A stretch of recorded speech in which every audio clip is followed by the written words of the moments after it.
जी, तो अब आप जरा कॉन्टेक्स्ट देखें ना कि क्या हुआ कि हमने पहले अपना एक आइडिया या प्रॉब्लम जो हमारे सामने थी या हमें कोई चीज़ इंटरेस्ट करती थी तो हमने उसको अपने ब्रॉडली सोचा कि इसके बारे में रिसर्च करेंगे। फिर हमने मुख्तलिफ स्टेप से गुजर के अपने प्रॉब्लम को रिफाइन कर लिया और हमारे दिमाग में एक कॉन्सेप्चुअल फ्रेमवर्क बन गया कि मैं इस इन दो तीन रिलेशनशिप्स को इन्वेस्टिगेट करने की कोशिश कर रहा हूँ। फिर हमने उनको रिसर्च क्वेश्चन पहले क्रूड सा बना था उसको कुछ फाइनल कर लिया। फिर उसकी हाइपोथेसिस बना ली हमने। फिर उनके अंदर वेरिएबल्स को डिफाइन कर लिया। फिर आज जो हमने डिस्कशन की या आपने होपफुली वीडियोस पहले से देखी हुई होंगी तो आपने इनके कॉन्सेप्चुअल और ऑपरेशनल डेफिनेशंस देख ली। अब हमें पता चल गया है, जैसे हमने पिछली प्रेजेंटेशन के आखिर में देखा था, तो उन्होंने 15 सवालों तक पहुंच गई थी वो खातून कि मैं ये 15 सवाल पूछूंगी लोगों से। तो अब हमारे पास वो टाइम आ गया है जब हम फैसला करने लगे हैं कि अब हम सैम्पलिंग कैसे करेंगे, किस किस से डेटा इकट्ठा करेंगे। ये जरा अगर आप तस्वीर को गौर से देखें तो अभी डेवलप सिलेक्ट इंस्ट्रूमेंट बाद में है, यानी हम जो क्वेश्चनर है उसको थोड़ी डिटेल में देखेंगे अभी। फिलहाल हमें बड़ी बड़ी पता चल गया है कि इस वेरिएबल के लिए ये 5 चीजें पता करनी है, इस वेरिएबल के लिए ये 4 चीजें पता करनी है, इस वेरिएबल के लिए ये दो एक चीजें पता करनी है। एग्जैक्टली उसको क्वेश्चनर की शक्ल में कैसे कन्वर्ट करना है वो हम इंशाल्लाह अगली या उससे अगली क्लास में देखेंगे। तो फिलहाल हम ये देख रहे हैं कि सैम्पलिंग कैसे करनी है। इसको हम थोड़ा सा टच करेंगे एंड देन विल स्टॉप और अगले में कंटिन्यू करेंगे, क्योंकि वो स्टैट्स का एक कलेक्टिव सेट बन जाएगा वहां पे। अच्छा जी, जितनी भी हमारे पास क्वांटिटेटिव रिसर्च होती है, स्टेटिस्टिकल रिसर्च होती है, वो रिसर्च जिसमें नंबर्स यूज होते हैं, वो इस चीज पे बेस्ड है जिसको हम कहते हैं सेंट्रल लिमिट थ्योरम। ये अ, ये लिटरली आप ये समझे कि ये रिसर्च की रीढ़ की हड्डी है। आप जिसको ये चीज बहुत अच्छी तरह समझ नहीं होती वो उस ही और she can not really get hold of his और हर रिसर्च।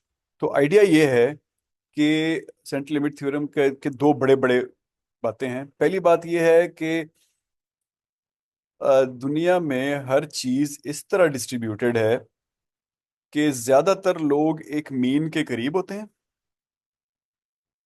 फिर आप मीन से दूर जाते जाएं तो कम कम लोग आना शुरू हो जाते हैं उसके अंदर, और बहुत दूर चले जाए तो बहुत कम लोग होते हैं। पाकिस्तान में मीन हाइट मर्दों की 5 फुट 6 और 5 फुट 7 इंच है। आप उससे जरा दूर हो 5 4 या 5 3 पे जाएं तो कम तादाद में मर्द होंगे। दूसरी तरफ दूर हो 5 8 9 पे चले जाएं और कम होंगे, कम लोग होंगे। अब इससे मजीद दूर जाते जाएं 6 फुट वाले और कम होंगे। दूसरी तरफ 4.5 फुट वाले और कम होंगे, और मजीद दूर जाएं 6.5 फुट वाले बहुत कम होंगे, 3.5 फुट वाले भी बहुत ही कम होंगे। और एक्सट्रीम पे चले जाएं 7 फुट वाला पूरे मुल्क में कोई एक आध निकलेगा। उधर दूसरी एक्सट्रीम पे चले जाएं 1.5 फुट वाला भी कोई एक आध निकलेगा। तो पहला कॉन्सेप्ट ये है सेंट्रल लिमिट थ्योरम का कि everything, every data that you collect, it tends to move towards its centre. ज्यादातर लोग सेंटर में पाए जाते हैं।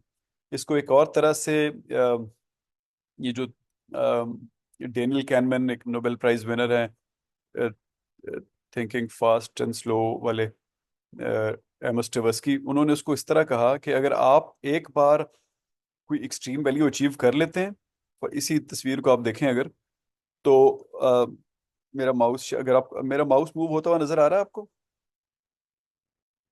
जी सर, आ रहा है। यस। फर्ज करें वो उन्होंने कहा एमोस एंड टेवस्की ने कि फर्ज करें कि आप, सॉरी, कैनमैन एंड टेवस्की ने, एमोस टेवस्की और डेनियल कैनमैन, कि आप एक दफा फर्ज करें ये अचीव कर लेते हैं। फर्ज करें ये गलतियां हैं, ये जो नॉर्मल कर्व है ना, ये गलतियों का बना हुआ है। तो फर्ज करें आपने बहुत कम गलतियां कर ली, सिर्फ 2 गलतियां की एक साल में।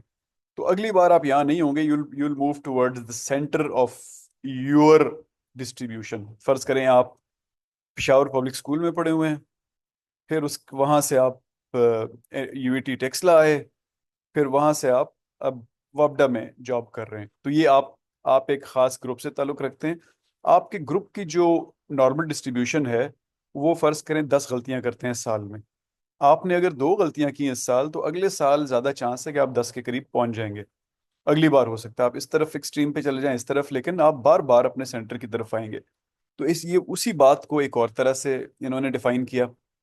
इसके पीछे भी आप इनको पढ़ें तो ये साइकोलॉजी में या ऑर्गेनाइजेशनल बिहेवियर में सबसे इन्फ्लुएंशियल रिसर्चर्स हैं, जिनकी वजह से ये इसराइल वाले क्लेम करते हैं कि इन्होंने जितनी भी अरब इसराइल वॉर्स जीती हैं दोनों के काम की वजह से जीती हैं। ये इन्होंने मुख्तलिफ पायलट्स पे स्टडी की कि वो टेक ऑफ में कितनी गलतियां करते हैं, अ, अपने किसी टारगेट को आइडेंटिफाई करने में किस तरह की गलतियां करते हैं। तो बहुत इन्फ्लुएंशियल रिसर्चर्स हैं, आप इनके काम पढ़ें तो जगह जगह आपने इनका नाम भी ज़रूर सुना होगा, कैनमैन या टवर्स्की या एमोस, इस तरह के नाम आपने सुने होंगे। तो इन्होंने इसको इस तरह से देखा। सेंट्रल लिमिट थ्योरम का पहला कॉन्सेप्ट ये है। दूसरा कॉन्सेप्ट ये है कि अगर आप काफी सारे डेटा इकट्ठा कर लें किसी पॉपुलेशन के बारे में, तो सारे का एवरेज मीन पे होगा। ये मैं आपको आगे एक और तस्वीर से जरा क्लियरली समझाता हूँ कि ये कहना क्या चाहते हैं। अब ये होता क्या है, ये इसको भी हम स्टैट्स में थोड़ा और डिटेल में देखेंगे, फिलहाल मैं इंट्रोड्यूस करा रहा हूँ खाली। कि कोई भी डिस्ट्रीब्यूशन, फॉर एग्जांपल आप सब जो यहाँ क्लास में बैठे हुए हैं, आपके कितने बहन भाई हैं? फर्ज करें मैं आप सबसे ये सवाल पूछता हूँ ना, तो आप में से ज्यादा, फर्ज करें आप 500 बच्चे बैठे हुए हैं, तो आप में से आप मुझे जो भी जवाब देंगे ना, मुझे अभी नहीं पता आपके कितने बहन भाई हैं, आप जो भी जवाब देंगे मैं उनको आपस में जमा करके आप लोगों की तादाद पे डिवाइड कर दूं, या आम जुबान में उसकी एवरेज निकाल लूं या मीन निकाल लूं, तो उसका मीन होगा 3.1 के करीब। आप जहां से मर्जी हैं पाकिस्तान में, मोर और लेस ये एवरेज होगा। उसमें 6 वाले भी होंगे, 7 बहन भाई वाले भी होंगे, 0 बहन भाई वाले भी होंगे, यानी वो अकेले ही होंगे बहन भाई। इधर बहुत सारे लोग होंगे लेकिन एवरेज वही होगी, 2.9, 3.1 आप लोगों की एवरेज चल रही होगी। और डिटेल में हम जाएं तो 3.1 से एक सिग्मा लेफ्ट और एक सिग्मा राइट पे 68% लोग होंगे आपसे, आप में से, यानी 4 बहन भाई और 2 बहन भाई, 68% लोगों के इतने होंगे, या दो होंगे या तीन होंगे या चार होंगे। फिर अगर मैं एक बहन भाई और 5 बहन भाई पे चला जाऊं, तो 95% आप में से कवर हो जाएंगे। और 0 बहन भाई और 7 बहन भाई पे चला जाऊं या 6, जो भी था, तो आप में से 99% लोग कवर हो जाएंगे। ये नेचर है। अ, इसको इसीलिए नेचुरल डिस्ट्रीब्यूशन भी कहते हैं। पूरी दुनिया में हर चीज इसी तरह डिस्ट्रीब्यूटेड है। मैं आपसे अभी ये पूछता हूँ कि आप जिंदगी में कितनी बार डेंटिस्ट के पास गए हैं, वो भी ऐसे ही होगा। मैं आपसे पूछता हूँ आपके सर पे बाल कितने हैं, वो भी ऐसा ही होगा। मैं आपसे पूछता हूँ आज आप कितने किलोमीटर ट्रेवल करके यूनिवर्सिटी तक पहुंचे, उसमें भी यही होगा। यानी एक मीन होगा, फॉर एग्जांपल 22 किलोमीटर या 15 किलोमीटर ट्रेवल करके आप आए, तो 22 से कोई 5-6 ऊपर कर लें, 25 कर लें, और पिछली तरफ 17 कर लें, 68% इसमें हो जाएंगे। थोड़ा और ऊपर कर लें, 12 से लेके 28 तक आ जाएं, तो 95% लोग कवर हो जाएंगे। और 35 से लेके 5 किलोमीटर तक आ जाएं तो 99% लोग कवर हो जाएंगे। इसी तरह आप कुछ भी सोच लें, सब इसी चीज को कंफर्म करेंगे। ये सेंट्रल लिमिट थ्योरम है। और सारी की सारी रिसर्च, सारी की सारी स्टैट यानी क्वालिटेटिव रिसर्च, क्वांटिटेटिव रिसर्च इस चीज के ऊपर बेस्ड है। सारे के सारे स्टेटिस्टिकल टेस्ट इसके ऊपर बेस्ड है। एक सरप्राइजिंग सी चीज है, लेकिन समहाउ दुनिया की हर चीज इसको कंफर्म करती है। तो ये अभी जो नई डेटा है, ये आपको ये बता रहा है कि एक एक सिग्मा के अंदर कितना कितना डेटा होता है। यानी आप में से 34% लोग जो हैं, आपकी जो 500 की मैंने एक हाइपोथेटिकल क्लास बताई, 34% लोगों के या 3 से लेकर 4 के दरमियान बहन भाई होंगे। 34% लोगों के 2 से लेकर 3 के दरमियान बहन भाई होंगे, एंड सो ऑन। अच्छा जी, अब सेंट्रल लिमिट थ्योरम ये कहता है, अब ये इस स्टेटमेंट को जरा गौर से देखिएगा। If we take enough samples from the population, पूरे पाकिस्तान के लोगों के मैं सैंपल ले लूं और वो काफी हों, यानी इनफ सैंपल्स लूं, तो the mean of samples would represent population mean. इससे अगले वाला बड़ा इंपॉर्टेंट है, irrespective of the fact that the individual means of samples do not reflect population mean. अब इधर ऊपर देखें, ये वाला जो डिस्ट्रीब्यूशन है, ये वही है जो पीछे हम जिसके बारे में बात कर रहे थे। अब नीचे इसको मैंने बड़ा किया, और मैंने अब यहाँ पे इस्लामाबाद में खड़े होकर वैसे ही 15 लोगों से पूछ लिया, बताओ तुम्हारे कितने बहन भाई हैं? और इत्तेफाक से वो सारे 5 और 6 वाले थे, तो मुझे ये वाला सैंपल मिल गया, ये जिसके इर्द गिर्द मैं अभी माउस घुमा रहा हूँ। अगले दिन मैं टेक्सला पहुंच गया, उनसे मैंने पूछ लिया, वहां मुझे ये वाले मिल गए। उससे अगले दिन मैं मरी पहुंच गया, वहां पे और शायद 9 9 वाले मुझे मिल जाएं, वो यहाँ पे होंगे। उससे अगले दिन मैं कराची पहुंच गया, मुझे एक एक दो दो वाले मिलना शुरू हो जाएंगे, ये वाले। उससे अगले दिन मैं लाहौर पहुंच गया, वो ये वाले मिल जाएंगे, एंड सो ऑन। तो जब मैं इनफ सैंपल्स इकट्ठे कर लूंगा, इनफ सैंपल्स, तो उन सैंपल्स का मीन पॉपुलेशन के मीन को रिफ्लेक्ट करेगा।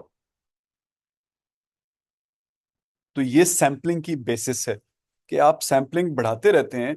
हो सकता है पहला गलत हो, यानी बहुत दूर हो मीन से, हो सकता है दूसरा भी गलत हो सकता है पहले 10 भी गलत हो, लेकिन जो जो आप बढ़ाते रहते हैं आप बिल्कुल सेंटर पे पहुंच जाते हैं। और इसी कॉन्सेप्ट की वजह से हम अपना डेटा इकट्ठा करते हैं और सैंपलिंग करते हैं कि हम उस लेवल तक पहुंच जाएं कि अब इसके अंदर बेशक एरर्स भी हों, तब भी हमारा मीन वही रहेगा। फॉर एग्जाम्पल, ये इनमें से किसी बंदे ने आपको गलत भी इंफॉर्मेशन दे दी, इसने गलत भी दे दी, लेकिन चूंकि आप यहाँ यहाँ के बजाय यहाँ सिचुएट हो गए थे, वहां के बजाय यहाँ हो गए थे, लेकिन जब सैंपल काफी होता जाएगा तो आप सही मीन पे पहुंच जाएंगे। तो ये एक बेसिक सा कॉन्सेप्ट है बड़ा सिंपल कॉन्सेप्ट है, लेकिन it's very elegant, very practical, और पूरी दुनिया इसी तरह चलती है। अल्लाह ताला का जो जितना निज़ाम बना हुआ है वो इसी चीज़ के ऊपर चलता है। कभी कभी आपकी गाड़ियों पे ओले पड़ जाते हैं, कभी कभी सर्दी में आप ठठर जाते हैं, कभी कभी गर्मी में झुलस जाते हैं, लेकिन ज्यादातर आपका निज़ाम चलता रहता है, ज्यादातर आप सेंटर लाइन के करीब होते हैं। कभी कभी अल्लाह ना करे किसी का एक्सीडेंट भी हो जाता है, उसकी डेथ हो जाती है। कभी कभी किसी को रास्ते में 1 अरब रुपए पड़े हुए मिल जाएंगे, 1 करोड़ रुपए पड़े हुए मिल जाएंगे, लेकिन ज्यादातर लोग सेंटर में होंगे, उनको कुछ नहीं मिलेगा, उनको उनकी तनख्वाह मिलती रहेगी। तो this is God's distribution, natural distribution. Allah ताला, अब जिसको हम कहते हैं ना, ये कुदरत का निज़ाम है। तो नेचुरल डिस्ट्रीब्यूशन या सेंट्रल लिमिट थ्योरम या नॉर्मल डिस्ट्रीब्यूशन, ये कुदरत का निज़ाम है। और इसी निज़ाम से रिसर्च फ़ायदा उठाती है, और आसानी से करोड़ों लोगों का डेटा मेजर करने के बजाय चंद सौ का मेजर करती है, और उसको पता चल जाता है कि करोड़ों में क्या चल रहा है। Welcome back. आज हमारा जो टॉपिक है वो, आपको पिछली बार याद होगा हमने सैम्पलिंग शुरू की थी, और हमने शुरू में डिस्कस किया था कि इसकी पोजीशन क्या है हमारे ओवरऑल पिक्चर में, कि हम टॉपिक आइडिया हमें पता था कि हम किस चीज़ पे रिसर्च करना चाहते हैं, फिर हमने उसको रिफाइन किया मुख्तलिफ स्टेप से गुजर के, रिसर्च क्वेश्चंस हमारे जहन में आ गए। इस वक्त इसके दौरान थ्रू आउट हम लिटरेचर पढ़ते रहे। फिर हमने एक फ्रेमवर्क सा बना लिया, एक डायग्राम सा, जिसमें हमारे वेरिएबल्स आपस में लिंक होते हैं। फिर हमने अपनी हाइपोथेसिस और वेरिएबल्स समझी कि वेरिएबल्स आपस में लिंक कैसे हैं, उनकी बेसिस पे हमने हाइपोथेसिस बनाई, और हर वेरिएबल की कॉन्सेप्चुअल एंड ऑपरेशनल डेफिनेशन समझी।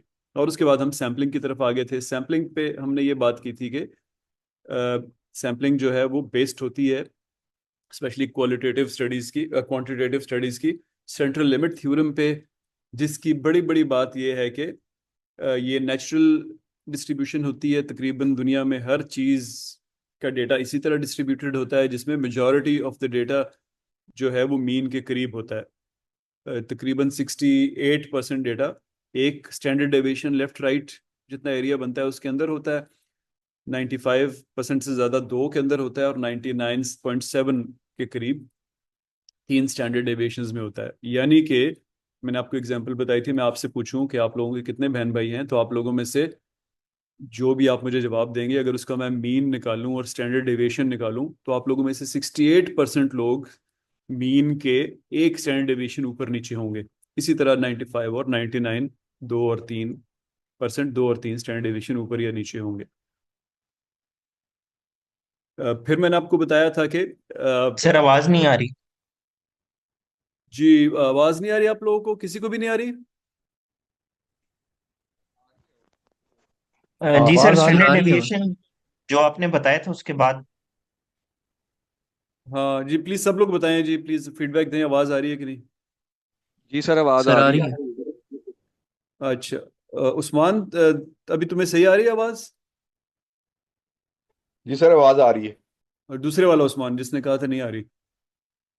अच्छा, वो है ही नहीं, ठीक है। नहीं सर, मैंने नहीं कहा, मैं दूसरे वाला भी अवेलेबल है उस्मान अच्छा, की। दूसरे ने भी मुझे नहीं कहा आवाज आ रही है। किसने कहा कि नहीं आ सर रही? सर मैंने कहा था मुझे नहीं आ रही हाँ, थी आवाज।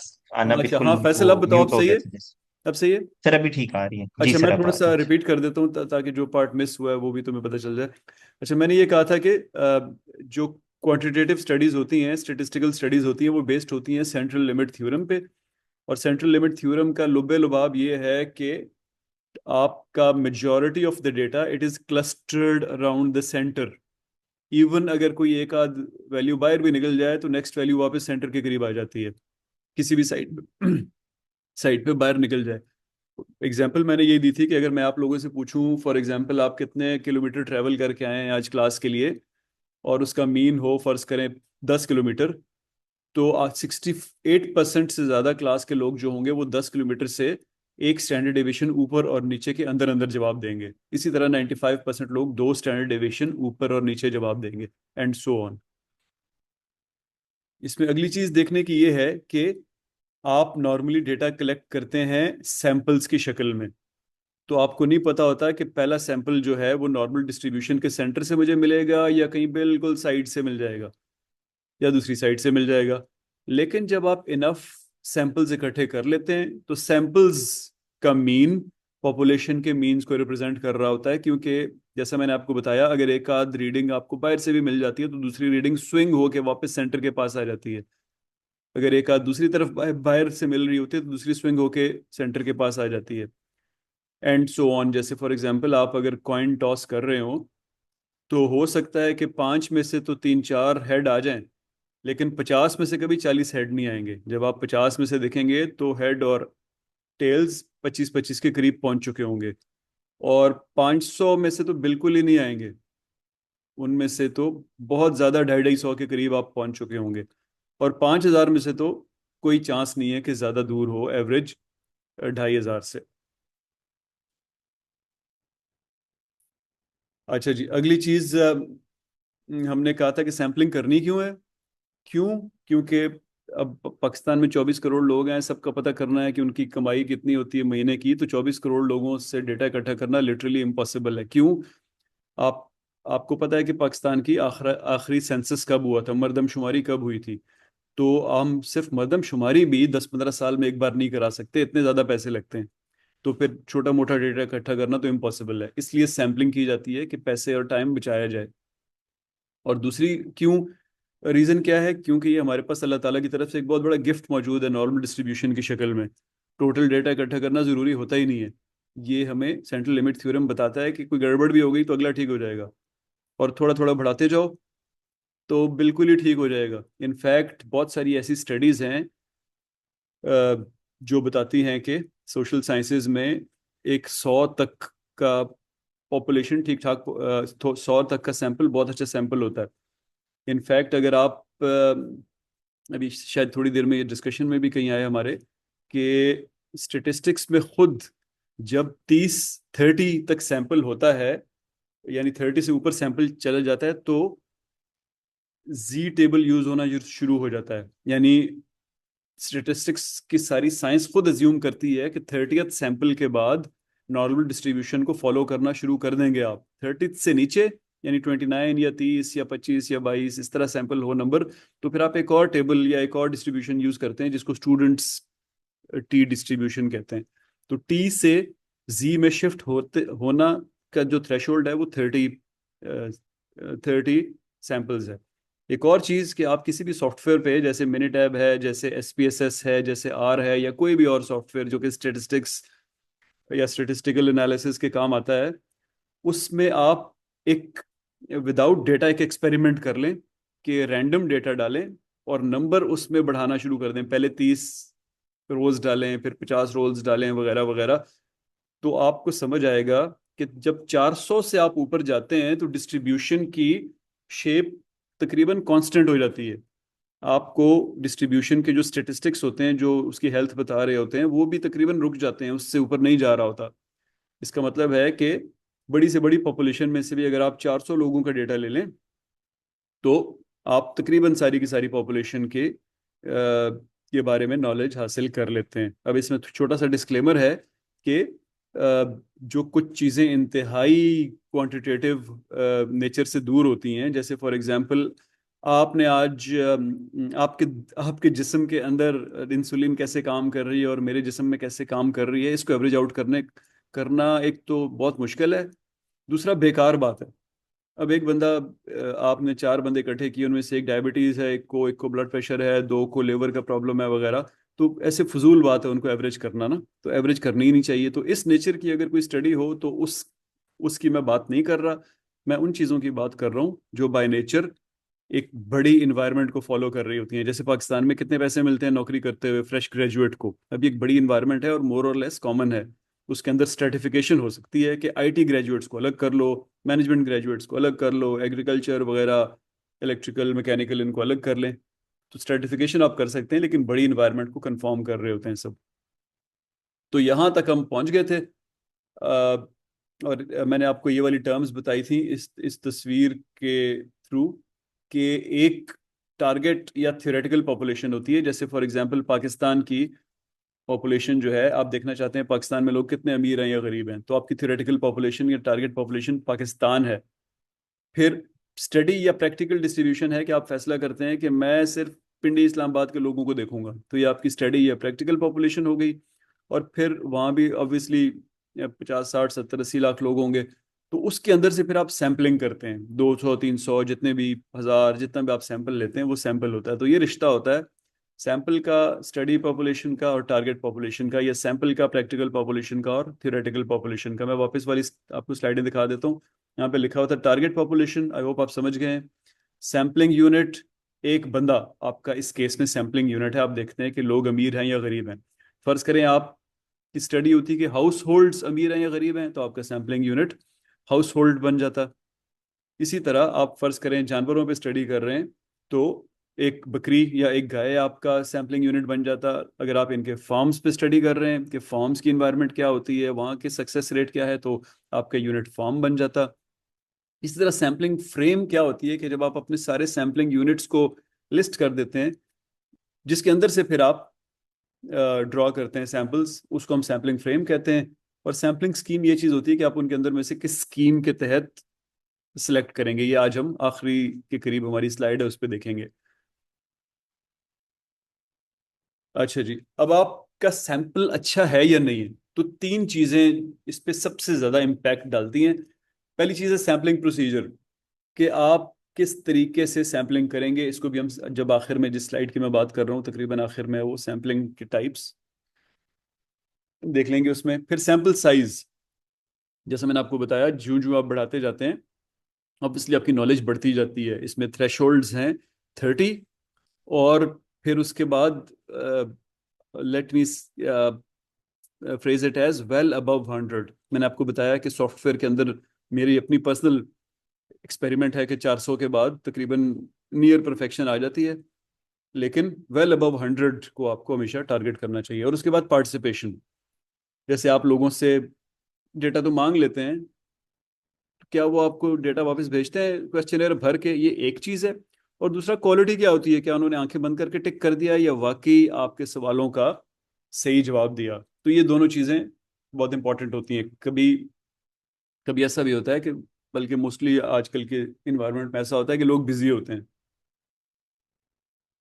वो आपके कहने पे करने पे पार्टिसिपेट तो कर जाते हैं, लेकिन डिटेल में नहीं जवाब देते। तो मोस्ट ऑफ द टाइम्स बेहतर होता है कि 500 लोग इकट्ठे करने के बजाय सिर्फ 100 150 इवन 60 50 लोग इकट्ठे कर लें जो सही तरह आपको जवाब दे दें।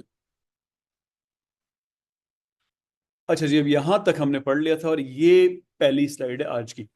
एक चीज होती है प्लानिंग वैल्यू। जब भी आप सैंपल साइज ले रहे होते हैं और ये देखना चाहते हैं कि कितना सैंपल साइज हो, तो कुछ आपको ए प्रायोरी नॉलेज चाहिए होती है। ए प्रायोरी का मतलब होता है पहले से अवेलेबल नॉलेज। फॉर एग्जांपल उस पॉपुलेशन की स्टैंडर्ड डेविएशन, बेसिकली सबसे ज्यादा स्टैंडर्ड डेविएशन ही इस्तेमाल होती है प्लानिंग वैल्यू के तौर पे, क्योंकि स्टैंडर्ड डेविएशन बहुत क्लियरली आपको बता देती है कि जो डेटा है वो फैला हुआ है, यानी एक फ्लैट और छोटी हाइट के पहाड़ की तरह है, या बिल्कुल ऊंचा है सेंटर से लंबे पहाड़ की तरह, K2 की तरह है, या इस्लामाबाद की मारगला की पहाड़ियों की तरह। मारगला की पहाड़ियाँ फैली हुई हैं और छोटी छोटी हैं। गिलगित बल्तिस्तान में पहाड़ियाँ चोंच वाली और ऊंची होती हैं। तो ये इन दोनों से बड़ा क्लियर फर्क पता चल जाता है जब आप पॉपुलेशंस को स्टडी कर रहे होते हैं। क्यों? जो ऊंची चोंच वाले पहाड़ की शक्ल के पॉपुलेशंस होती हैं, उनमें वेरिएशन ज्यादा नहीं होती और मोर और लेस एक ही जैसा डेटा आपको मिल रहा होता है। तो अगर आपके पास दो पॉपुलेशंस हों तो आप क्लियरली उनको डिफ्रेंशिएट कर लेते हैं अगर वो करीब करीब हों। लेकिन जो फ्लैट और कम हाइट वाली डिस्ट्रीब्यूशंस होती हैं उनमें वेरिएशन बहुत ज़्यादा होती है। एक बंदे का वजन 50 किलो होगा तो दूसरे बंदे का वजन 110 किलो होगा। अब आप इनके अंदर जब सैंपल इकट्ठे कर रहे होंगे तो कभी आप 52 पे होंगे, कभी 109 पे होंगे। तो अब it doesn't really make sense ना कि इन दोनों का एवरेज करके कहा जाए कि इन दोनों का वेट इतना है, तो वहां पे आपको फिर बहुत सारे सैंपल लेने पड़ेंगे।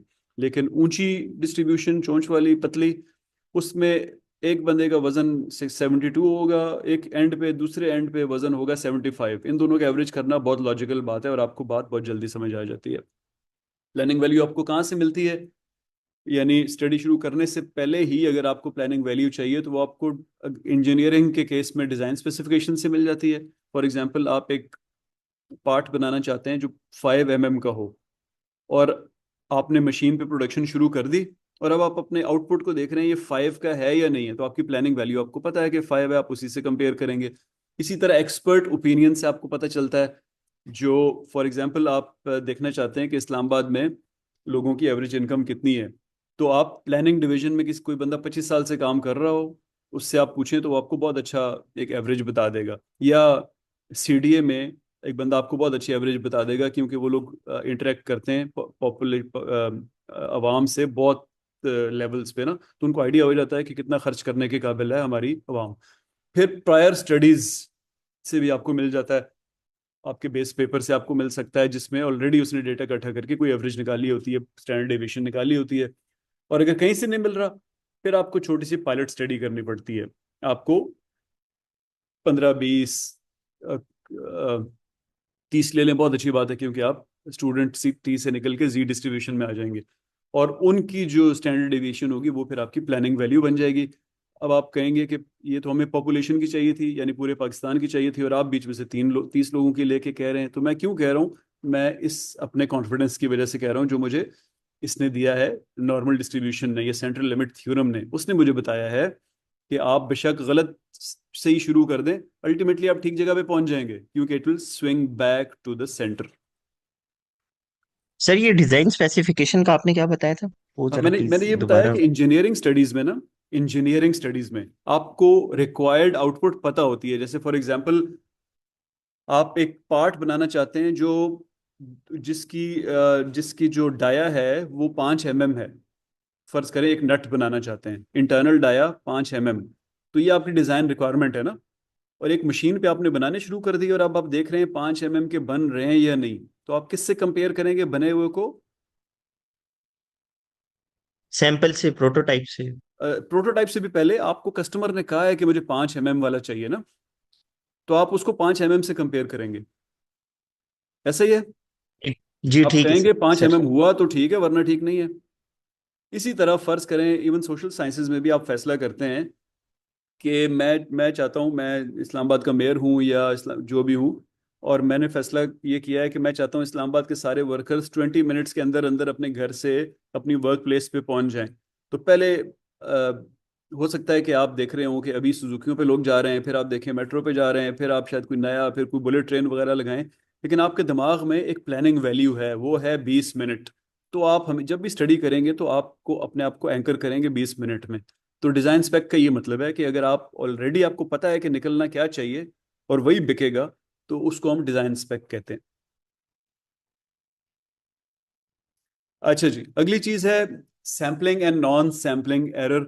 जब आप सैंपल कर रहे होते हैं, जैसे फॉर एग्जांपल हमने 2-3 एग्जांपल्स दे दी पहले ही ना, उनमें से किसी एक को जहन में रख लें। ट्रू वैल्यू फर्ज करें 5 mm है, और आप सॉरी, मैं सोशल साइंसेज पे चला जाता हूँ वहाँ, या मैं आपको आगे इंजीनियरिंग की एग्जांपल नहीं दूंगा ताकि हम कंफ्यूज ना हो, हम मैनेजमेंट साइंसेज पढ़ रहे हैं। हम लोग फर्ज करें, हम लोग सैंपल इकट्ठा करते हैं, और हमें पता चलता है कि इस्लामाबाद की लोगों की एवरेज इनकम जो है वो 1,10,000 रुपए है। अब ये हमारे डेटा से पता चला, हमें, हमने 100-150 लोगों से पूछा था। लेकिन एक फर्ज करें, एक कई स्टडी हुई है जिसको एक्चुअली पता है कि कितनी है, और वो उसने निकाला हुआ है कि नहीं वो 95,000 है। तो मेरे पास ये जो एरर आया, एक्चुअल वैल्यू और मेरे सैंपल से निकले हुए वैल्यू का, इसको हम सैम्पलिंग एरर कहते हैं। यानी it is the difference between an estimate derived from sample and the true value अगर आप सारे के सारे इस्लामाबाद से निकालते हैं, ट्रू वैल्यू तो हमें पता ही नहीं है। ट्रू वैल्यू पता होती तो फिर हम सर्वे ही ना कर रहे होते। लेकिन बहरहाल चूंकि हमारे पास प्लानिंग वैल्यू थी, अब थोड़ी देर में आप देखेंगे कि ये चीज़ें क्रिस्टलाइज होनी शुरू हो जाती हैं जब हम स्टडी में आगे बढ़ते हैं। तो एक जब आपको पता लगता है कि आपका एरर कितना है, तो फिर आपको एक और तरीके से ट्रू वैल्यू पता चलनी शुरू हो जाती है। लेकिन आपको एक्चुअली तो नहीं पता होती, लेकिन आपको अपना एरर पता चल जाता है। जैसे फॉर एग्जाम्पल, आपको ये नहीं पता कि अच्छी बॉलिंग कैसे होती है, लेकिन आपको ये पता चल जाए कि आप अच्छी बॉलिंग कैसे नहीं कर पा रहे, तो आहिस्ता आहिस्ता आप अच्छी बॉलिंग करना शुरू कर देंगे, हालांकि आपको पता ही नहीं था अच्छी बॉलिंग क्या होती है। लेकिन कोई बंदा आपको ऑब्जर्व कर रहा है, वो आपको कह रहा है तुम्हारी कोहनी टेढ़ी है, तुम जब स्विंग करते हो हाथ को पीछे से लेके आते हो तो वो तुम्हारे सर के ऊपर नहीं होता, साइड पे होता है। तो ये चीजें जब आप ठीक करना शुरू कर देंगे तो अच्छी बॉलिंग तक आप पहुंच जाएंगे, हालांकि आपको पता नहीं था अच्छी बॉलिंग क्या होती है। अपने एरर ठीक करके आप अच्छी बॉलिंग तक पहुंच सकते हैं। तो यहाँ भी वही कॉन्सेप्ट है कि हम सैम्पलिंग एरर को हमेशा मेजर करने की कोशिश करते हैं, जो कि डिफरेंस होता है हमारे सैंपल और ट्रू वैल्यू के दरमियान। अब ये सैम्पलिंग एरर होता क्यों है? ये बहुत से फैक्टर्स की वजह से होता है। पहला फैक्टर है सैंपल साइज। आप टोटल पॉपुलेशन 1000 है, आप 2 लोगों से पूछ लेंगे तो प्रोबेबली काफी सारा एरर आएगा। जब आहिस्ता आहिस्ता बढ़ाते जाएंगे तो एरर कम होता चला जाएगा। फिर सैंपल डिजाइन, आपने जैसे मैंने आपको बताया कि एक तरफ मियाँ वाली के लोग हैं जो 100 100 साल माशाल्लाह जिंदा रहते हैं, एक तरफ साउथ पंजाब के लोग हैं जो 65 65 साल जिंदा रहते हैं, एक तरफ कराची के लोग हैं जो 55 56 साल 70 साल जिंदा रहते हैं, एक तरफ कोयटा बलूचिस्तान के लोग हैं जो 62 63 एंड सो ऑन। पूरे पाकिस्तान की एवरेजेस आपको बहुत जगहों पे मिल जाती हैं। तो एक तरफ आप ले लें गिलगित का बंदा 105 साल की एवरेज वाला, दूसरी तरफ ले लें बलूचिस्तान वाला 62। तो ये ये बेकार सैंपल डिजाइन है, इससे आपको कुछ समझ नहीं आएगी। आपको 62 और 105 की एवरेज 7 फर्ज करें 80 मिल जाती है, तो ये this is no useful value. तो सैंपल डिजाइन आपका ठीक होना चाहिए। गिलगित वालों को अलग रखें, बता देंगे गिलगित के 15 लोगों को मैंने किया था, उनकी ये एवरेज आई। बलूचिस्तान वालों को अलग रखें, मियाँ वाली मुल्तान कराची लाहौर पेशावर फैसलाबाद एबटाबाद सबको अलग अलग रख के आज़ाद कश्मीर, और फिर अलग अलग बताएं, और उनकी एवरेज लेनी है तो ले लें। उससे आपको पाकिस्तान की एवरेज पता चल जाएगी, लेकिन आपके किसी काम नहीं आएगी। एवरेज आप क्यों लेना चाहते हैं? ऑब्वियसली आप इसलिए लेना चाहते हैं कि आप शायद आप ये देखना चाहते हो कि मुझे पेंशन कितनी देनी है, शायद आप ये देखना चाहते हो कि उस इलाके में अस्पताल कितने बनाने हैं। तो आप देखें कि किसी केस में एवरेज यूजफुल है और किसी केस में नहीं है। फिर अगली चीज है सैम्पलिंग फ्रैक्शन। सैम्पलिंग फ्रैक्शन मोर और लेस जो है सैंपल साइज का एक और वर्जन है। सैंपल साइज आप बता रहे होते हैं 200 का सैंपल लिया मैंने, 150 का लिया, फ्रैक्शन उसी को परसेंटेज में डिवाइड कर देते हैं कि 200 लिया, टोटल पॉपुलेशन 25,000 थी, तो 200 जो है वो 25,000 का 0.9% या जो भी बनता है बन गया था। तो ये परसेंटेज में होती है, सैंपल साइज नंबर्स में होता है। और फाइनली है variability with in the population. जैसे मैंने आपको बताया कि एक ऐसी पॉपुलेशन ले ली हमने जहाँ से गिलगित के लोग भी मौजूद हैं, लाहौर के भी, पंजाब के साउथ के भी, सिंध के भी, इंटीरियर के भी, साउथ के भी, Balochistan and so on, KP के भी। तो ये कोई इनका इस ग्रुप को कॉमन ग्रुप बनाना सही बात नहीं है, क्योंकि इनमें बहुत ज़्यादा वेरिएबिलिटी है। अब ये सैम्पलिंग एरर निकलता कैसे है? ये इसको हम रिप्रेजेंट करते हैं SE से या स्टैंडर्ड एरर से, और इसका फॉर्मूला है ये लिखा हुआ है, standard error is equal to S, जो कि होती है सैंपल स्टैंडर्ड डेविएशन। ये मैं आगे आपको बताऊंगा कैसे निकालेंगे, divided by under root n. N होता है आपका सैंपल साइज। तो इस मैथमेटिकल फार्मूला से आप एरर निकाल सकते हैं। अब थोड़ी देर में हम देखेंगे कि इसकी यूजफुलनेस कैसे है।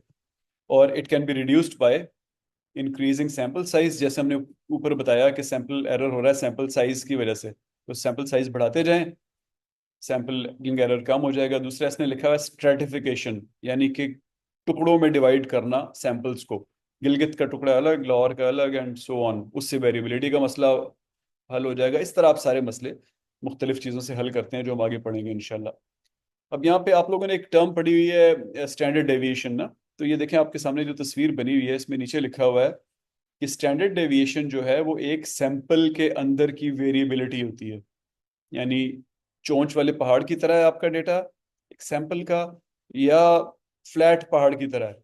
अब ये समझें कि सैंपल A B और C 3 पहाड़ हैं, तो इनके अंदर जो वेरिएशन होगी, यानी इनके अंदर 100 साल वाला बंदा भी है और 40 साल वाला भी है, या मैक्सिमम 70 और मिनिमम 65 वाला है, तो दोनों में वेरिएशन में बहुत ज़्यादा फर्क है ना, वेरिएबिलिटी में फर्क है। तो जो अंदर की वेरिएशन या वेरिएबिलिटी होती है उसको हम स्टैंडर्ड डेविएशन से नापते हैं। और जो सैंपल्स की आपस में होती है, यानी सैंपल ए में 15 लोग थे, हम उन 15 लोगों की आपस की बात कर रहे हैं, और sample A B C 3 sample हैं, हम इन 3 सैंपल्स के मीन्स को कंपेयर करके ऊपर बात कर रहे हैं स्टैंडर्ड एरर। तो स्टैंडर्ड एरर जो है वो बेसिकली रिप्रेजेंट कर रहा होता है वेरिएबिलिटी अक्रॉस सैंपल्स को। हालांकि निकाल हम सैंपल स्टैंडर्ड डेविएशन से रहे हैं। अब कैसे, इसको हम आगे देखते हैं। ये हो गया सैम्पलिंग एरर। अब इसके अलावा जितने भी एरर होते हैं उनको हम नॉन सैम्पलिंग एरर कहते हैं। फॉर एग्जाम्पल, आपको लोगों ने जवाब ही नहीं दिया, नॉन रिस्पॉन्स, वो नॉन सैम्पलिंग एरर है। इसी तरह आपको उन्होंने जवाब तो दिया लेकिन आंखें बंद करके टिक लगा दिए, नॉन सैम्पलिंग एरर है। आपका क्वेश्चन एरिया बेकार था, यानी आपने ऐसा सवाल पूछ लिया कि अच्छा मैं आपकी इनकम जानना चाहता हूँ, तो बताएं आप जो है सिगरेट पीते हैं या नहीं पीते, यानी आपके जहन में ये है कि जिसके पास पैसे होते हैं वही सिगरेट पीता है। तो ये एक बुरा क्वेश्चन है। आप सबसे आसान ये है कि आप उसकी पे स्लिप पे हाथ पड़ जाए, आपका सबसे अच्छी चीज़ है, परफेक्टली बता देगा आपको कितना कमाता है। वरना आप ये उससे ये पूछ सकते हैं कि तुम फ्यूल पे कितना खर्चा करते हो, तुम घर से बाहर वीकेंड्स पे जाते हो या नहीं जाते, तुम लोग ईट आउट करते हो या नहीं करते, मरी वगैरह जाते हो या नहीं जाते। उससे फिर आपको कुछ ना कुछ समझ आना शुरू हो जाएगा। साल 2 साल बाद कहीं अब्रॉड वेकेशन के लिए जाते हो या नहीं जाते, तो आपको पता चल जाएगा वो कितना कमाता है। लेकिन अगर आप कोई ऐसी चीज़ पूछ लेंगे जिसमें एक्सटर्नस फैक्टर्स होंगे, तो यानी उससे हेल्थ से रिलेटेड में भी, तो उससे उसकी इमारत का शायद आपको पता नहीं लगेगा। रिस्पोंडेंट बायस, रिस्पोंडेंट बायस यानी कि कोई रिस्पोंडेंट है, बायस के बहुत सारे तरीके होते हैं।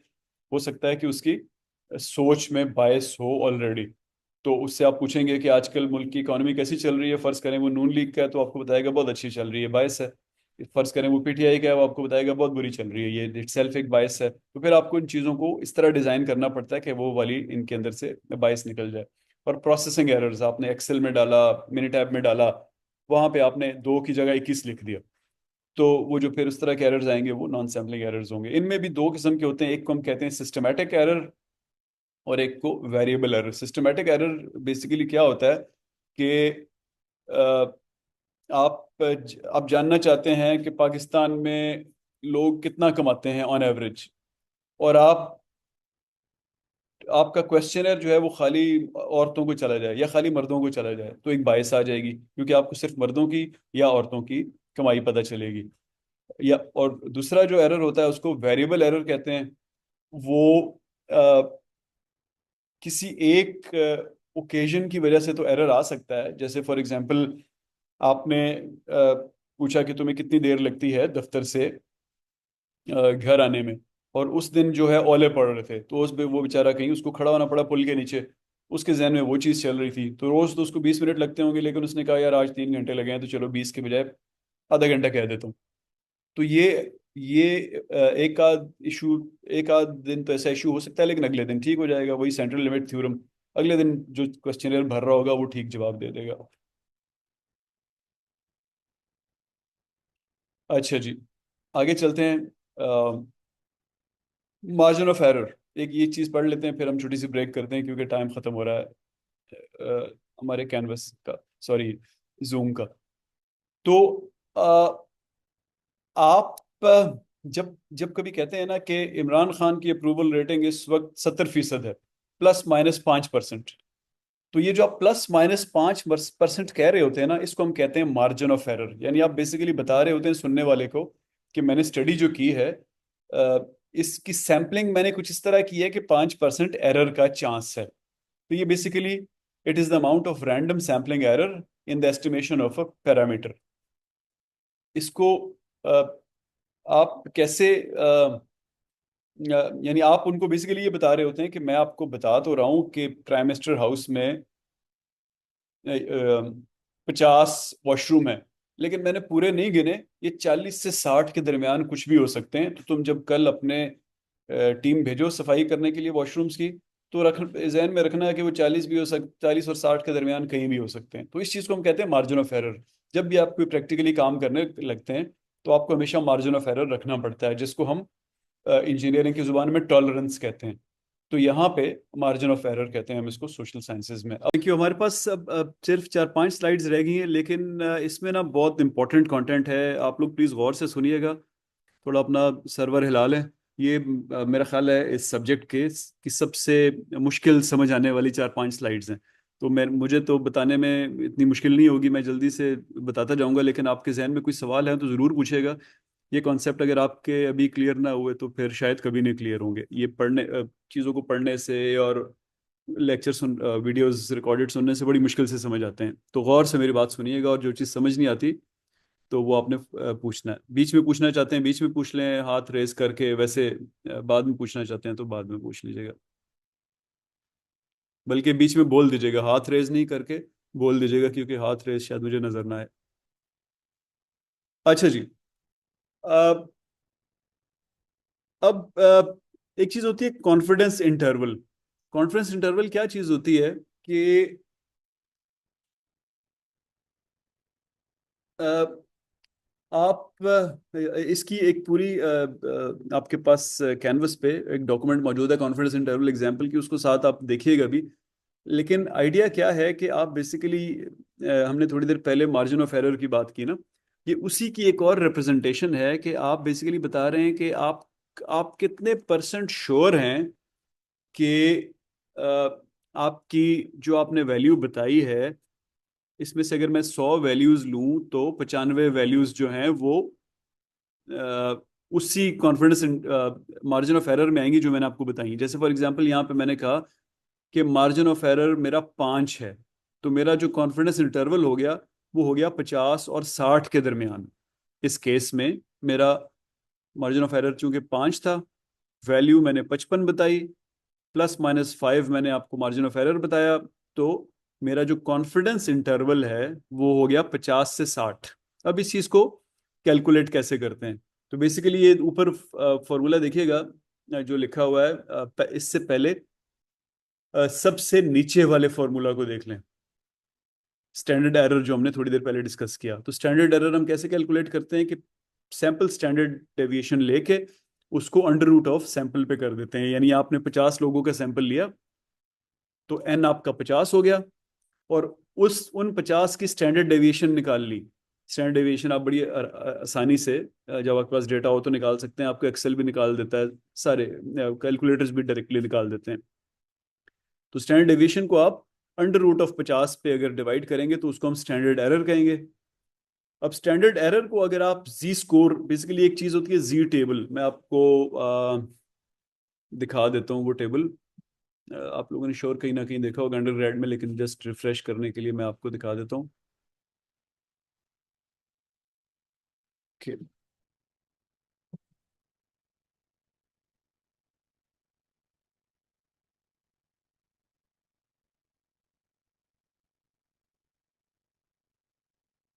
अच्छा सॉरी, ये स्टूडेंट्स टी टेबल है। जी टेबल भी बिल्कुल इसी तरह होता है, फर्क सिर्फ ये होता है कि उसको आप इस्तेमाल करते हैं 30 से ऊपर सैंपल में, इसको आप इस्तेमाल करते हैं 30 से कम सैंपल में। तो फर्ज करें मेरा सैंपल 30 था, यानी मैं बिल्कुल एज पे हूँ ना, तो इसमें आप डिग्रीज ऑफ फ्रीडम होता है सैंपल -1, तो 29 मेरा डिग्री ऑफ फ्रीडम होगा।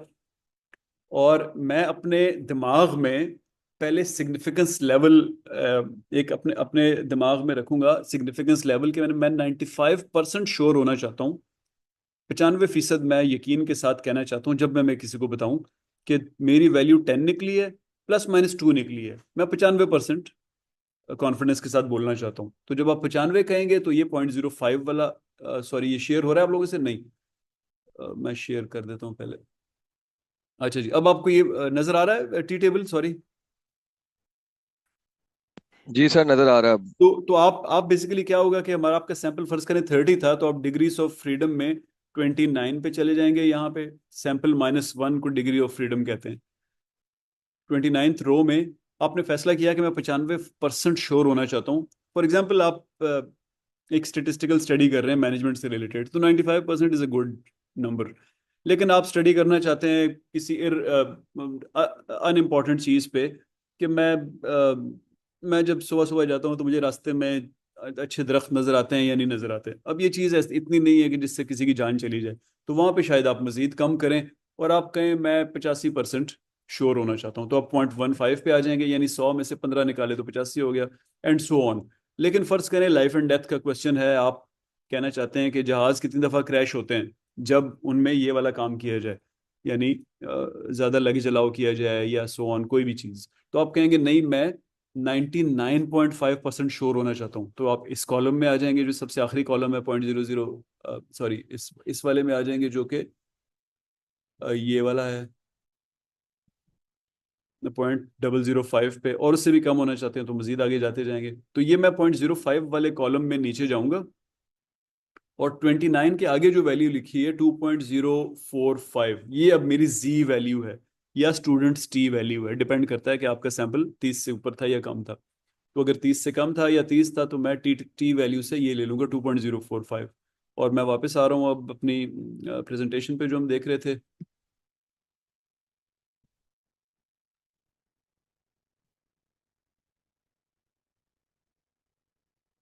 तो यहाँ पे आके हमने फिर क्या किया कि हमने जी वैल्यू ली, उसको मल्टीप्लाई किया स्टैंडर्ड एरर से जो हम नीचे निकाल चुके थे, तो हमें ई मिल गई जो कि बेसिकली मार्जिन ऑफ एरर है। मार्जिन ऑफ एरर को अब हम ऊपर ले जाएं, देखिए फार्मूला में ऊपर जा रहा है, और सैंपल मीन को उससे प्लस माइनस कर रहे हैं, तो आपका सैंपल मीन फर्ज करें 10 आया और मार्जिन ऑफ एरर 2 आया, तो आपका कॉन्फिडेंस इंटरवल हो गया 10 ± 2। तो इस तरह निकालते हैं, नो बिग डील, आसान सी कैलकुलेशन है। तो अगर आप डिटेल में देखना चाहते हैं तो बल्कि देखें आप जरूर, एक डॉक्यूमेंट रखा हुआ है कैनवस पे, कॉन्फिडेंस इंटरवल एग्जाम्पल, उसमें एक कॉफ़ी शॉप की एग्जांपल लेके सारी कैलकुलेशंस करके तो बताया हुआ है कि कॉफ़ी शॉप का एवरेज कस्टमर कितनी स्पेंडिंग करता है। अब आप ज़रा ये जो आपको ब्लू बॉक्स नज़र आ रहा है इसको भी पढ़ लें। There's a 95% chance that confidence interval extending to standard errors SE on either side contains 95%।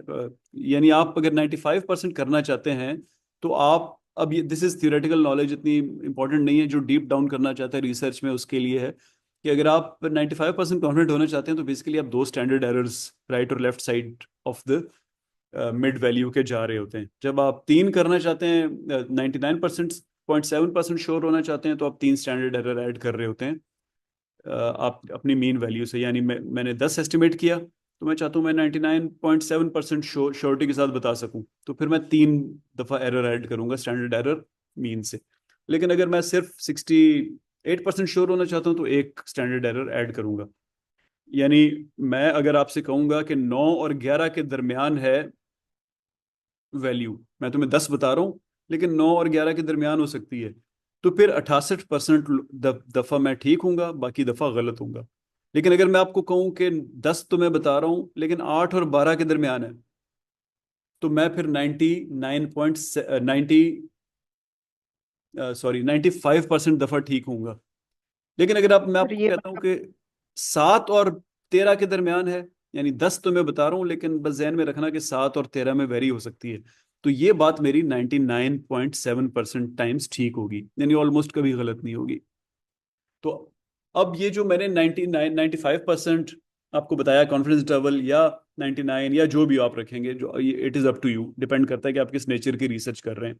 इसका जो ऑपोजिट होता है 95 का ऑपोजिट है 5, 100 में से 95 निकालें तो 5 रह जाते हैं, उसको हम कहते हैं सिग्निफिकेंस लेवल।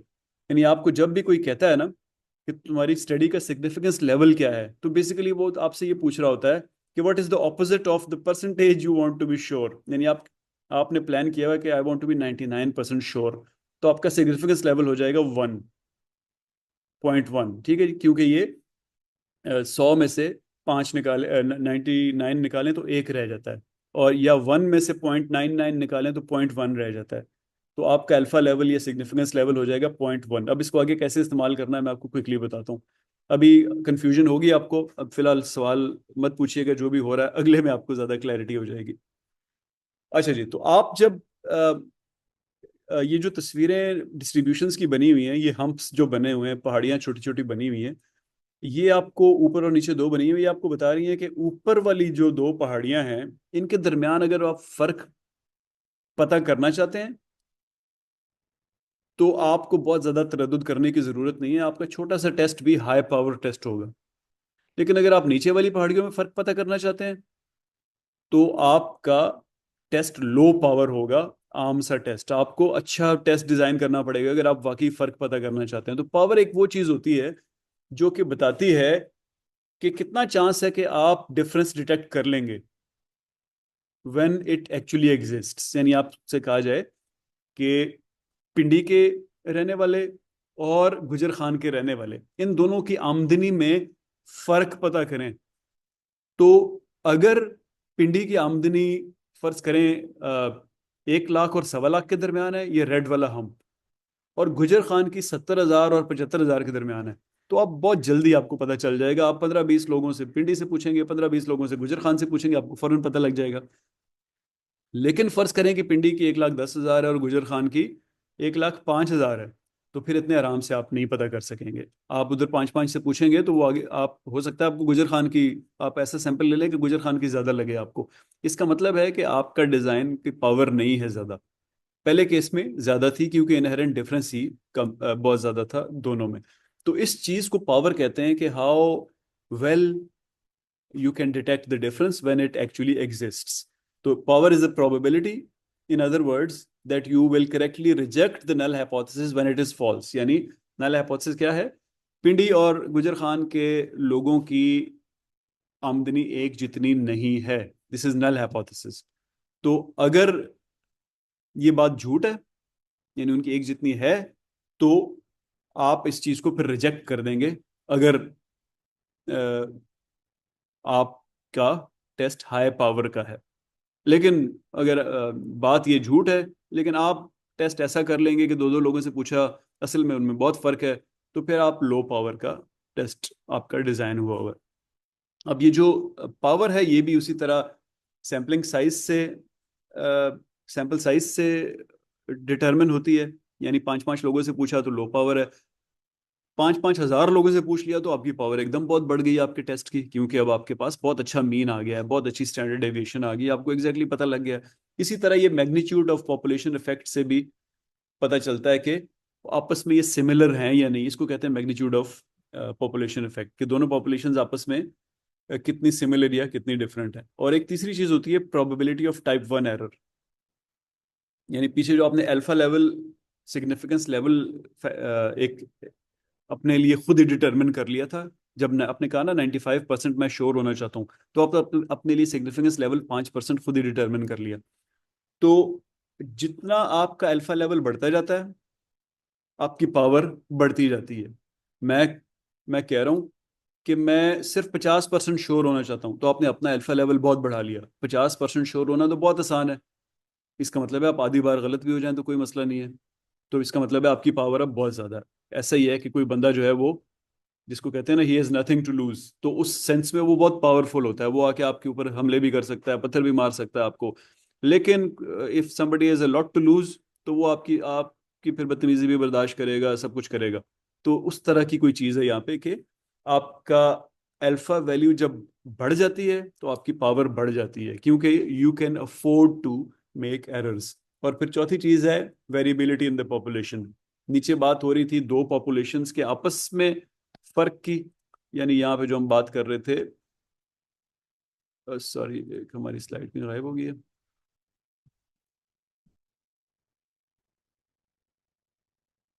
हाँ ये वाली। तो यहाँ पे हमने बात की थी कि एक चीज हमें बता रही है पॉपुलेशंस के आपस में फर्क की, और एक विद इन अ सैंपल फर्क की। तो इन दोनों में भी वही फर्क है एस में और मैग्नीट्यूड ऑफ पॉपुलेशन इफेक्ट में, कि जो एस है वो पॉपुलेशन की वेरिएबिलिटी बता रहा है, और जो पॉपुलेशन इफेक्ट है वो दो की आपस में फर्क बता रहा है। अच्छा जी, अब पावर को थोड़ा सा और एक्सटेंड करें कि पावर जो है ना, वो पीछे हमने उसका अल्फा से रिलेशनशिप बताया कि जो जो अल्फा बढ़ता जाता है पावर बढ़ती जाती है, क्योंकि you can now afford to make errors बड़े अल्फाज में। दूसरी डेफिनेशन ये है कि पावर इक्वल्स 1 माइनस बेटा। बेटा क्या है? Probability of making type 2 error. Type 2 error क्या होता है कि नल हाइपोथेसिस गलत थी। यानी मैंने कहा कि पिंडी और गुजर खान के लोगों की आमदनी में कोई फर्क नहीं है, ये मेरी नल हाइपोथेसिस है। लेकिन एक्चुअली ये बात गलत है, एक्चुअली ये इन दोनों में बहुत फर्क है। तो अगर मैं इस नल को रिजेक्ट ना कर सका तो इसको कहते हैं टाइप 2 एरर। यानी फ़र्क था उन दोनों में, और लेकिन मैं ये नहीं कह सका कि फ़र्क है, मैं वही कहता रहा कि फ़र्क नहीं है। इसको कहते हैं टाइप 2 एरर। जूं जूं अल्फ़ा बढ़ता जाता है, बेटा कम होता जाता है। यानी अल्फ़ा बढ़ा, पावर बढ़ी, बेटा बढ़ा तो पावर कम हुई, 1 - b ना। बेटा फर्ज करें 0.1 है तो आपकी पावर 0.9 हो गई, बेटा फर्ज करें 0.2 है तो आपकी पावर 0.8 हो गई। तो बेटा बढ़ने से पावर कम होती है, अल्फा बढ़ने से पावर ज्यादा होती है। लेकिन आखिरी चीज, keep in mind that increasing alpha also increases the probability of type 1 error. यानी आप अल्फा किसी हद तक बढ़ा सकते हैं। फर्ज करें मैं कहता हूं कि मैं 99.99999% श्योर होना चाहता हूं कि मैं जब भी कहूं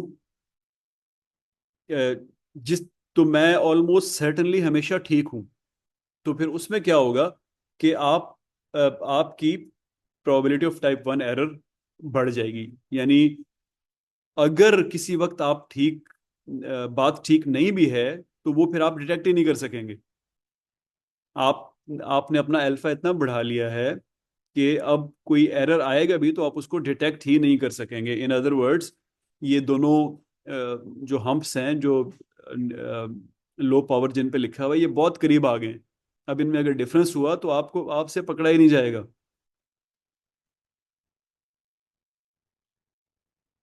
अच्छा जी, तो ये, हाँ अच्छा सॉरी, मुझे वापस जाने की जरूरत नहीं थी, इधर ही चीज़ें बनी हुई हैं।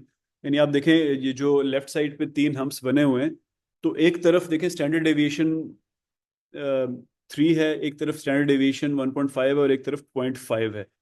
तो जहां जहां स्टैंडर्ड डेविएशन छोटी है वहां वहां डिफरेंट डिटेक्ट करना आसान है, क्योंकि इनमें कॉमनैलिटी। मेरा आपको माउस नजर आ रहा है? मेरा माउस हिलता हुआ नजर आ रहा है आप लोगों को? जी जी जी सर, आ रहा यस। है आ रहा है। तो इसमें देखें इन दोनों में ना SD.5 में कॉमनैलिटी सिर्फ यहाँ पे है। तो अगर आपने कोई एरर करना है वो इस एरिया में हो रहा होगा आपका एरर। इसका मतलब है एरर का चांस बहुत कम है। ऊपर चले जाएं तो इनमें कॉमनैलिटी ये है, ये जहां मेरा माउस मूव कर रहा है, ये और ये कॉमनैलिटी है। तो अगर आप कोई एरर करेंगे यहाँ पे कर रहे होंगे, क्योंकि यहाँ पे दोनों की वैल्यू एक है, आप कंफ्यूज हो जाएंगे। इसी तरह ऊपर वाले में देखें तो कॉमनैलिटी बहुत ही ज्यादा है, वहां पे बहुत चांस है एरर होने का। तो इन अदर वर्ड्स, ऊपर वाले में अगर मैं बहुत ज्यादा अल्फा बढ़ा लूंगा तो फिर ये जो छोटा मोटा डिफरेंस है ये भी मुझसे डिटेक्ट नहीं होगा, मैं कहूंगा हाँ बिल्कुल ये दोनों एक ही जैसे हैं। अच्छा जी, अब ये प्रॉब्ली हमारी आखिरी स्लाइड है। मुश्किल वाली चीज़ों की, मुश्किल चीज़ें ख़त्म हो गई हैं। मुश्किल चीज़ों को सम अप करने के लिए कि आप कैसे पावर, ये मैंने आपको खाली इसकी थ्योरेटिकल डिटेल बताई। इस होपफुली इम्तिहान में मैं आपसे कोई इस तरह का मुश्किल सवाल नहीं पूछूंगा, लेकिन you you have to understand, क्योंकि बेसिकली कोई बंदा कहता है ना मुझे रिसर्च मेथोडोलॉजी बहुत अच्छी आती है, तो वो सिर्फ इन 3 4 स्लाइडों की बात कर रहा होता है। This makes the difference. जिसको ये चीज़ अच्छी तरह समझ आती है वो गुरु होता है रिसर्च मेथोडोलॉजी का। सिर्फ ये 3 स्लाइडें, जिसको नहीं समझ आती वो ऑब्वियसली, एक्चुअली मेरा ख्याल है कि जब मेरा एक्सपीरियंस ये है कि 80 से 90% प्रोफेसरों को भी नहीं समझ होती है। तो ये फर्क होता है आरएम के एक्सपर्ट का और आरएम के नॉन एक्सपर्ट का। तो आप बहुत से सॉफ्टवेयर जो है, ये मिनिटैब में है, लेकिन हर सॉफ्टवेयर में आप पावर पता कर सकते हैं। ये देखिए आपके पास जो लेफ्ट साइड पे एक इंटरफेस बना हुआ है, इसमें बेसिकली 4 चीजें हैं। सैंपल साइज, दूसरा लिखा हुआ है डिफरेंसेस, यानी पीछे जो हमने बात की थी ना ये वाली 3 की, कि इनमें कुछ पॉपुलेशन एक दूसरे से ज्यादा डिफरेंट है, कोई एक दूसरे से कम डिफरेंट है, तो उस डिफरेंस की बात हो रही है। डिफरेंसेस यहाँ पे पावर वैल्यूज की, आपको कितनी पावर चाहिए, यानी आपको अपनी रिसर्च की पावर हाई चाहिए या लो चाहिए। और यहाँ नीचे लिखा हुआ है स्टैंडर्ड डेविएशन। तो आप इन चारों में से कोई 3 चीज इसको दे दें तो ये आपको चौथी चीज बता देगा। जैसे फॉर एग्जांपल आप इसको बताएं कि मेरी पॉपुलेशंस आपस में, ये को डिफरेंस का एक मेजर होता है, उसको कोहेंस डी कहते हैं, वो हम अगली प्रेजेंटेशन में देखेंगे। वो पॉइंट फर्ज करें 1.2 आपने लिख दिया डिफरेंस में, आपने पावर बता दी कि मुझे बहुत ज़्यादा चाहिए, मुझे 0.9 चाहिए, और मेरी पॉपुलेशन की स्टैंडर्ड डेविएशन 3 है। तो वो आपको बता देगा कि अब सैंपल साइज तुम 250 कम से कम रखो, वरना तुम सही डिफरेंस डिटेक्ट नहीं कर सकोगे। दूसरी तरफ आप उसको सैंपल बता दें, आप उसको कहें मैंने 500 सैंपल इकट्ठे कर लिए हैं, डिफरेंस मेरी पॉपुलेशन में ये है, स्टैंडर्ड डेविएशन ये है, मुझे बताओ मेरी पावर कितनी है, तो वो आपको बता देगा तुम्हारे टेस्ट की पावर 0.92 है या जो भी है। तो ये जो इंटरफेस फेस होता है, इसको सैंपल साइज टूल कहते हैं। ये आपको बता देता है कि आपको स्टडी में कितने सैंपल कैलकुलेट करने। तो आपसे अगर मैं इम्तिहान में सवाल पूछूं कि आप अपना आप सो एंड सो रिसर्च है, उसमें आपका सैंपल साइज क्या होना चाहिए, तो आप बताएं, आप कहेंगे it depends on the difference, the power values and the standard deviation. अच्छा जी, आखिरी फिर हम सैम्पलिंग मेथड, मैंने आपको कहा था हम आखिरी स्लाइड देखेंगे, ये वो वाली स्लाइड है। सैम्पलिंग मेथड दो के होते हैं, बड़े बड़ी डिविजन्स अगर आप देखें। तो पहली है प्रोबेबिलिटी सैम्पलिंग और दूसरी है non probability sampling. Probability sampling को रैंडम सैम्पलिंग भी कहते हैं। इसकी बहुत सारी किस्में हैं, जैसे फॉर एग्जांपल सिंपल रैंडम। इसमें आप क्या करते हैं कि हर एक का इक्वल चांस है। आप सारे क्लास में 50 बच्चे बैठे हुए हैं, 55 बच्चे, और मैं सिर्फ 10 बच्चे चूज करना चाह रहा हूँ, लेकिन मैंने डिजाइन ऐसा रखना है कि आप में से कोई भी चीज चूज हो सके। तो उसका क्या तरीका है कि मैं आप सबके नाम लिख के एक डब्बे में उसको हिलाऊंगा और फिर उसमें से कोई 5 10 निकाल लूंगा। तो इसका मतलब ये हुआ कि आप सबका इक्वल चांस है, अब कोई 10 सिलेक्ट हो गए हैं। दूसरा है सिस्टमेटिक, कि मैं आप मुझे नहीं पता आप किस सीक्वेंस में बैठे हैं आज क्लास में, तो मैं पहले एक रैंडम बच्चा चूज कर लूंगा, फॉर एग्जाम्पल सीट नंबर 24 पे बैठा हुआ, और फिर उसके बाद 10 सीटें छोड़ के 24 34 44 54, फिर नंबर 4 पे आ जाऊंगा, फिर नंबर 14 पे आ जाऊंगा। तो ये मैंने क्या किया कि एवरी केथ मेंबर को सिलेक्ट किया। तो मैं अपने जहन में रख लूंगा every third, every fourth, every fifth, every 10th, और उसको सिलेक्ट करके पूछता रहूंगा। इसको कहते हैं सिस्टमैटिक रैंडम सैम्पलिंग। फिर स्ट्रेटिफाइड, इसके बारे में मैंने काफी बात कर ली है, कि पहले मैं आप लोगों को डिवाइड कर लूंगा कि जो लोग इंजीनियर्स हैं वो लेफ्ट साइड पे बैठ जाएं, जो लोग सोशल साइंटिस्ट हैं, जो सोशल साइंसेज पढ़ी हुई हैं वो राइट पे बैठ जाएं, जो लोग सो एंड सो स्टडी की है कंप्यूटर साइंस फॉर एग्जांपल वो पीछे बैठ जाएं। तो ये मैंने 4 स्ट्रेटास बना दिए। अब इसके अंदर मैं सैम्पलिंग करूंगा, सिंपल रैंडम या जो भी, तो उसको स्ट्रेटिफाइड सैम्पलिंग कहेंगे। और क्लस्टर जो है, क्लस्टर का मतलब होता है कि आप पॉपुलेशन को क्लस्टर्स में डिवाइड कर दें। अब ये दोनों क्लस्टर और स्ट्रेटिफाइड में क्या फर्क है कि क्लस्टर का आपस में तादाद में फर्क होता है, और स्ट्रेटिफाइड जनरली तादाद में फर्क नहीं होता है। ये मेरे पास, एक मिनट मुझे जरा आगे करने दें, मैं देखता हूँ, मेरे पास नहीं, तस्वीर नहीं है। तो बेसिकली क्लस्टर और स्ट्रेटिफाइड में ये फर्क होता है कि क्लस्टर में ग्रुप साइज में फर्क होता है, और स्ट्रेटिफाइड में ग्रुप साइज, क्लस्टर में सॉरी ग्रुप साइज एक होता है, और स्ट्रेटिफाइड में ग्रुप ग्रुप ग्रुप साइज मुख्तलिफ हो सकते हैं, क्योंकि ज़रूरी नहीं है कि आपकी क्लास में 10 ही कंप्यूटर साइंस के बंदे हों, हो सकता है 12 हों, इंजीनियर्स हो सकता है 15 हों। तो इस केस में हम आपकी जो सैम्पलिंग है उसको हम स्ट्रेटिफाइड कहेंगे, अगर बराबर होता तो हम उसको क्लस्टर कहते हैं। दूसरी टाइप है, इसके और भी ये मैंने आपको 4 बताए, और भी टाइप्स हो सकती हैं। दूसरी जो टाइप्स है, लेकिन सबसे कॉमन यही है चारों। फिर नॉन प्रोबेबिलिटी में कन्वीनियंस सैम्पलिंग है, कि जो आसानी है, जो पकड़ा जा रहा है बस उससे क्वेश्चनर भरवाते रहें, इसको कहते हैं कन्वीनियंस सैम्पलिंग। फिर पर्पजिव या जजमेंटल या सिलेक्टिव या सब्जेक्टिव, इस तरह बहुत सारे वर्ड्स हैं। इसका मतलब होता है कि मैं बाय पर्पस बंदे ढूंढ ढूंढ के उनसे कर रहा हूँ। जैसे फॉर एग्जाम्पल मैं जानना चाहता हूँ कि आप लोग जो शुगर के मरीज हैं वो आजकल क्या खाते हैं। तो अब मैं हर एक से नहीं पूछ सकता ना, मुझे पर्पसिव सैम्पलिंग करनी पड़ेगी, सिर्फ उससे पूछना पड़ेगा जो एक्चुअली शुगर का मरीज है। तो ये रैंडम तो नहीं है, लेकिन मुझे ऐसे ही करना पड़ेगा। रैंडम तो बेकार हो जाएगी इस केस में, उसमें तो अगर हेल्दी लोग आ गए तो मेरी सारी स्टडी खराब हो जाएगी। फिर स्नोबॉल, स्नोबॉल का मतलब होता है कि पहले एक दो को सिलेक्ट कर लें जो भी आपको मिलते हैं, और फिर उसके बाद वो आगे आपको नए लोगों से इंट्रोड्यूस करते रहेंगे, इसको स्नोबॉलिंग कहते हैं। और कोटा का मतलब होता है कि ये स्ट्रेटिफिकेशन और क्लस्टरिंग की तरह ही है, लेकिन इसमें नॉन रैंडम सिलेक्शन होती है, उधर रैंडम थी, इधर नॉन रैंडम है। तो इन दोनों में क्या फर्क है, ये फिर आपको बीच में कंपैरिजन में नजर आ रहा है कि एक तरफ रैंडम है, एक तरफ रैंडम नहीं है, एक तरफ बायस हो सकती है नॉन प्रोबेबिलिटी में, दूसरी तरफ बायस कम होती है। जनरलाइजेबिलिटी जो है प्रोबेबिलिटी सैम्पलिंग की बहुत ज़्यादा होती है, यानी आपने प्रोबेबिलिटी सैम्पलिंग करके जो डेटा इकट्ठा कर लिया, फिर उसको आपने पिंडी और इस्लामाबाद में फ़र्ज़ करें किया, तो आप उसको F7 में भी लगा सकते हैं, आप उसको सेटेलाइट टाउन में भी लगा सकते हैं, B17 में भी लगा सकते हैं, एंड सो ऑन। ये जनरलाइजेबिलिटी है। लेकिन नॉन प्रोबेबिलिटी में किया तो वो फिर जिन लोगों से आपने डेटा इकट्ठा किया होगा फिर आप उन्हीं पे अप्लाई कर सकेंगे। फिर कॉम्प्लेक्सिटी, ज़ाहिर है प्रोबेबिलिटी सैम्पलिंग कॉम्प्लेक्स होती है, मुश्किल होती है, पैसे ज़्यादा लगते हैं, दूसरी में कम लगते हैं।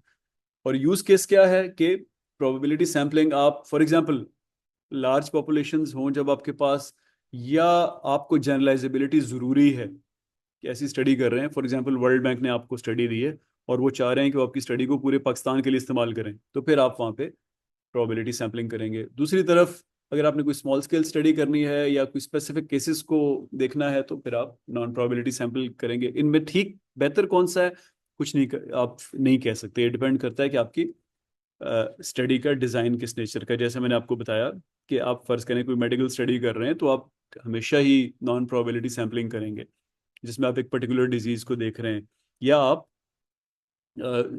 ऐसे लोगों की बात कर रहे हैं जो मैट्रिक के बाद ही नौकरी करने चले गए थे, तो वो वहाँ नॉन प्रोबेबिलिटी सैम्पलिंग ही करेंगे। आप सिर्फ उन्हीं लोगों को ढूंढते रहेंगे पहले कि वो कौन थे जो मैट्रिक के बाद जॉब में चले गए थे, फिर उनसे पूछेंगे। तो डिपेंड करता है कि आपकी स्टडी का डिज़ाइन क्या है। इसके बारे में भी एक डॉक्यूमेंट पड़ी हुई है आपके कैनवस पे, सैम्पलिंग मेथड्स एंड रिसर्च, उसको भी पढ़िएगा। उसमें एग्जाम्पल्स हैं, थोड़ा सा आपको ज़्यादा समझ आ जाएगा। तो ये जो आज हमने सारा पढ़ा, ये हमारे कोर्स की जो हम एग्जांपल लेके चल रहे हैं, एक खातून हमारी पीएचडी स्टूडेंट जो थी, जो अब डॉक्टर साहब हैं कनाडा में, उनके रिसर्च की, तो उनकी टारगेट पॉपुलेशन क्या थी, सैम्पलिंग यूनिट क्या था, सैम्पलिंग फ्रेम क्या था, सैम्पलिंग स्कीम क्या थी, वो इस स्लाइड पे डिस्कस हुआ है, या आपको जो मैंने वीडियोस ऑलरेडी अपलोड की हुई हैं आप डिटेल में वहाँ पे देख लीजिएगा। और इसी तरह कुछ क्वेश्चंस इससे रिलेटेड, सैम्पलिंग से रिलेटेड हैं कि उसने प्रोबेबिलिटी की या नॉन प्रोबेबिलिटी की, क्लस्टरिंग उसको रिक्वायर्ड थी या नहीं, टेस्ट वो कौन सी करेगी, probably how many clusters will require different types of tests, or which construct tests will likely require bigger samples। तो ये आपको अपनी रिसर्च में भी कुछ इस तरह सवालों के जवाब देने पड़ेंगे। तो आप इसको भी डिटेल में, जो वीडियो जो already uploaded I am sure आप सबने देख ली होगी, वहाँ पे दोबारा देख लीजिएगा। तो thank you ji, this is all I had. अब आप लोग के सवाल जो हैं वो पूछें आप।